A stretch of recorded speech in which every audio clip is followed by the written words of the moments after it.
बंधुओं, बहुत बहुत स्वागत है आज के हमारे स्पेशल कार्यक्रम में। मैं आपके साथ देवभूमि ऋषिकेश उत्तराखंड से आचार्य आशीष।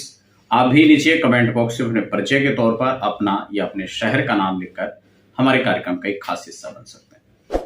आज हम बात करेंगे अंगुलियों पर जो स्पॉट होते हैं व्हाइट, या अंगूठे पर चंद्रमा का निशान होता है व्हाइट निशान जैसे देखें आप, या फिर हल्के हल्के सफेद धब्बे या फिर काले धब्बे पड़ने लगते हैं, या फिर उंगलियों के इस छोर पर आपने देखा होगा काले काले निशान पड़ने लगते हैं। इनका वास्तविक रीजन क्या है? यूट्यूब पर आपने बहुत सारी वीडियोस इसको लेकर देखा होगा, जिसमें लगातार बहुत सारी जानकारियां दी जा रही हैं। लेकिन पिछली वीडियोस में हमने भी एक जानकारी आपको दी थी, लेकिन उसमें हमने सिर्फ अंगूठे पर जो चंद्र बना होता है उसके बारे में आपको बताया था, और उसी वीडियोस में बहुत सारे क्वेश्चन उभर करके आए। जो प्रश्न थे आज उनको भी मैं लूंगा और इसकी संपूर्ण जानकारी आपको आज के एपिसोड में देने वाला हूं। नए दर्शक हैं, चैनल पर पहली बार विजिट कर रहे हैं तो चैनल को सब्सक्राइब जरूर कर लें, क्योंकि आपको हमारे चैनल पर अध्यात्म, ज्योतिष, रत्न रुद्राक्ष और इस प्रकार की कुछ खास टॉपिकों पर आपको विशेष वीडियोस प्राप्त होती है। तो नोटिफिकेशन बेल को भी ऑन कर लें ताकि समय समय पर आपको जानकारियां मिलती रहे। अब हम बात करेंगे इसके अलग अलग पॉइंट पर। जैसे कि मैंने कहा, एक तो चंद्राकार जो बन जाता है इस प्रकार से, इन चंद्रों की भी अलग अलग स्थिति होती है। ये हल्का छोटा चांद बना हुआ है या थोड़ा और बड़ा बना हुआ है, नाखून के आधे हिस्से तक है या फिर कितने तक है, चौथाई हिस्से तक है, यह भी इसमें देखना और जानना जरूरी है। दूसरा, यह चंद्राकार लिया हुआ है या फिर हल्के हल्के धब्बे पड़े हुए हैं या फिर ऐसे लाइनें हैं, ये किस प्रकार का है? अलग अलग स्थिति हो सकती है। जो लाइनें हैं वह इस चंद्राकार के फल में नहीं आएंगी, उनका भी रीजन आपको बताऊंगा। और ऐसा नहीं कि ये चंद्राकार जिसको आप समझ रहे हैं, ये प्रॉपर जो उसका शेप बना हुआ है ये उसी प्रकार से होना चाहिए, तब हम इसको सामुद्रिक रूप से शुभ या अशुभ की संज्ञा दे सकते हैं, और किन किन चीजों में क्या संकेत ये कर रहे हैं।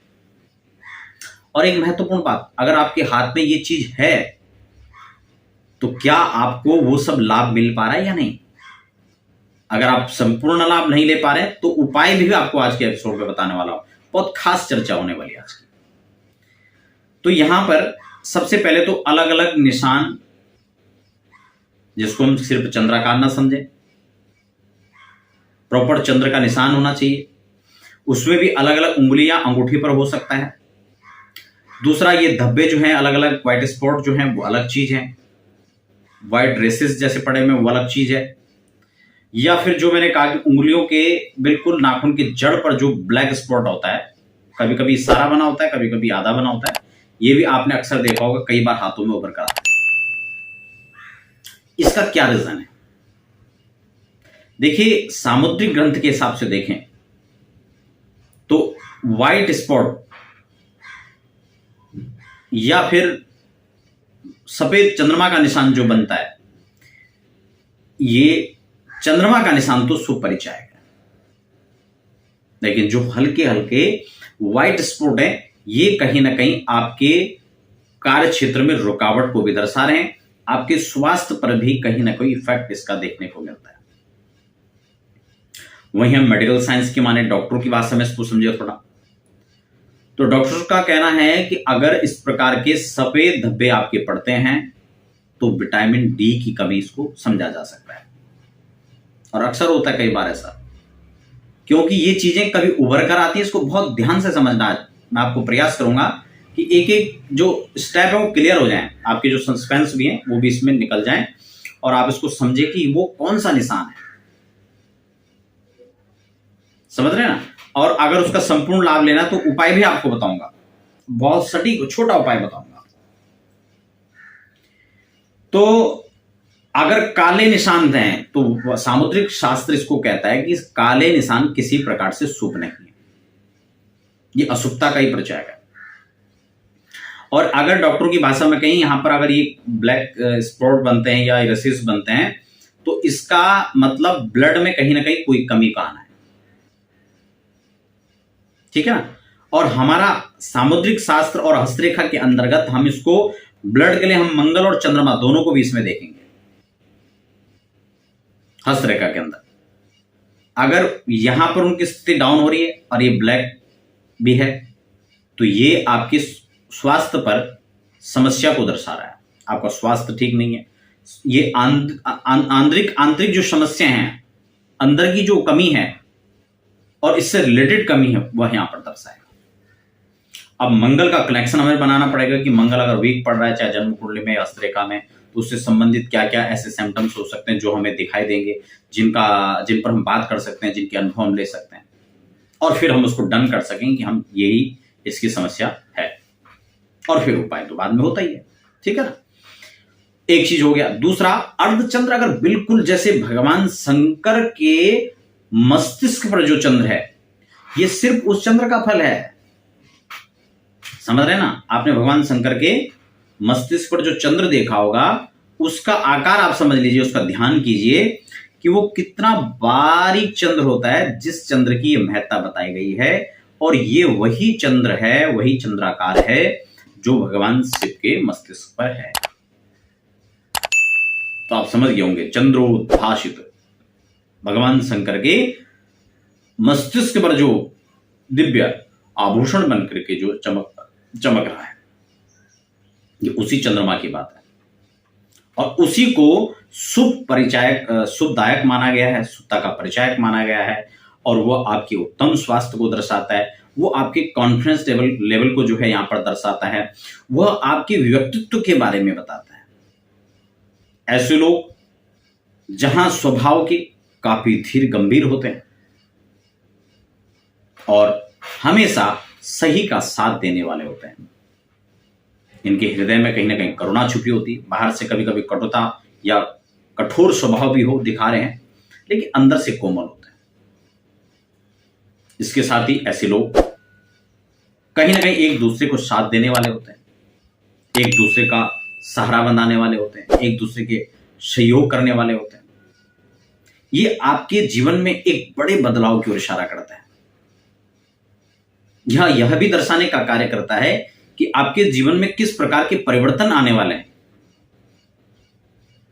इसीलिए अगर वह चंद्राकार स्पष्ट रूप से उभर करके और बिल्कुल इसको 30% तक मान लिया जाए मैक्सिमम, इससे ऊपर नहीं, इससे ऊपर फिर इसका फल थोड़ा हट करके होगा।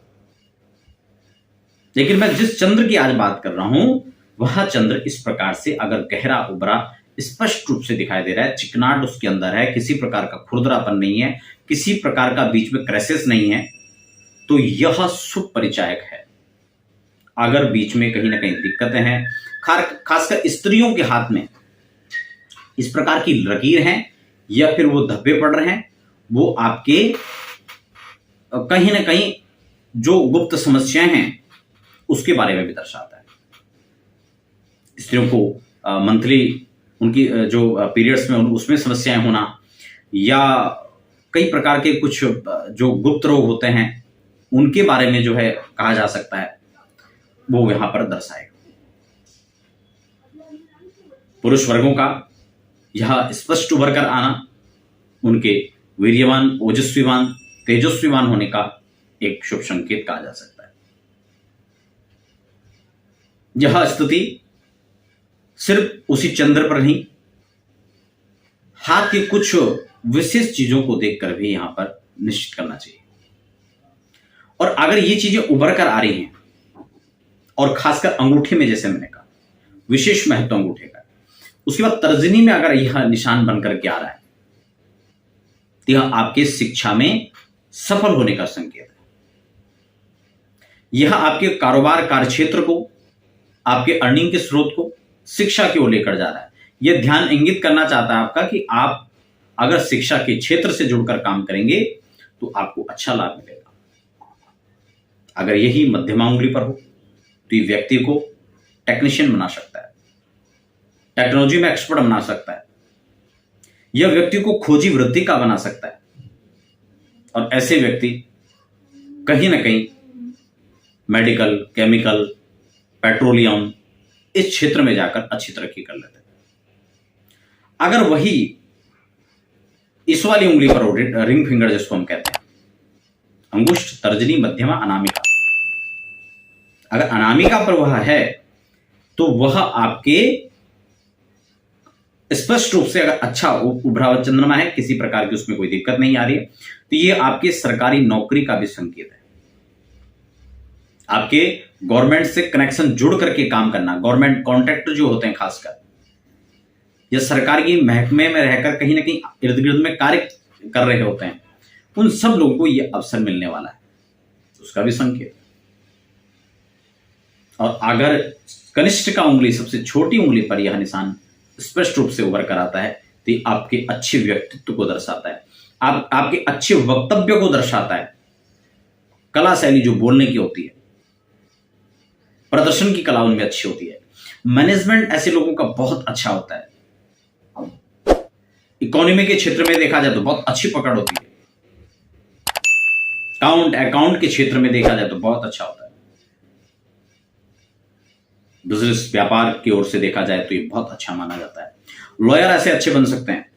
ऐसे लोग वकालत के क्षेत्र में देखा जाए, पत्रकारिता के क्षेत्र में देखा जाए, अपार सफलताओं को छूते हैं।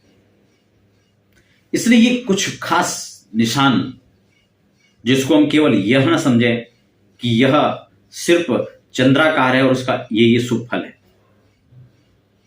इसको देखना होगा, समझना होगा। और आपको मैंने बड़ा स्पष्ट बताया कि ये 35% अगर स्पष्ट रूप से बना हुआ है, कोई क्राइसिस नहीं है इसमें, कोई स्पोर्ट्स नहीं है, तो यह अशुभता का प्रचायक है। अलग अलग उंगलियों पर अगर यह निशान उभर कर आ रहे हैं तो इसका अलग अलग फल बताया गया है। और ये अगर ये सभी में है तो ये सामान्य रूप से आपके उज्जवल भविष्य की ओर भी इशारा कर रहा है।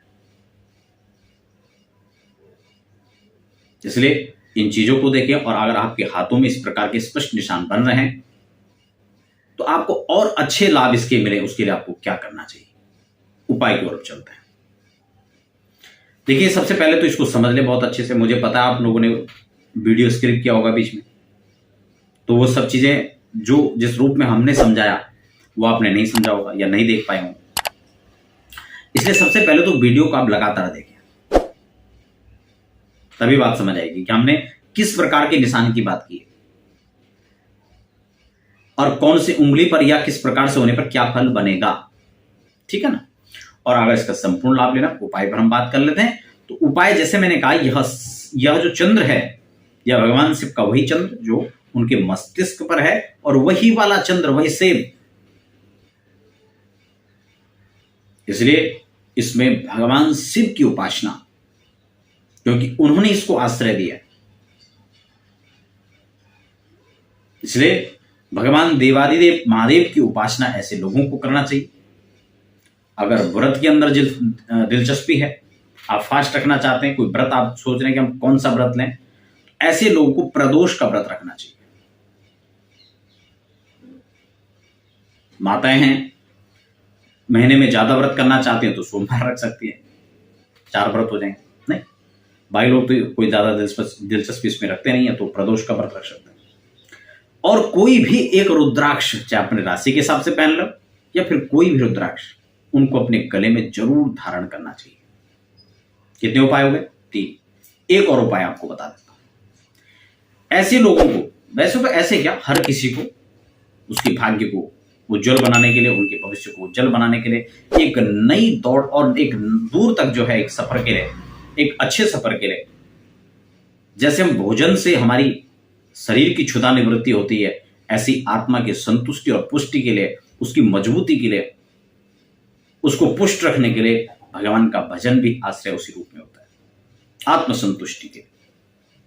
इसलिए आज हमारे पास सब कुछ होता है लेकिन संतुष्टि नहीं होती, सब कुछ होता है लेकिन परेशानी साथ नहीं छोड़ती। इसीलिए भगवान का भजन उसमें बहुत महत्वपूर्ण है। ऐसे लोगों को शाम के समय कम से कम शिव का कोई भी स्तोत्र निश्चित रूप से पढ़ना चाहिए, कोई भी छोटा सा स्तोत्र पढ़े। और अगर ऐसा संभव नहीं हो पा रहा है तो ओम नमः शिवाय कम से कम 108 बार सुबह जप लो, 108 बार शाम को, और सब मंगल ही मंगल हो।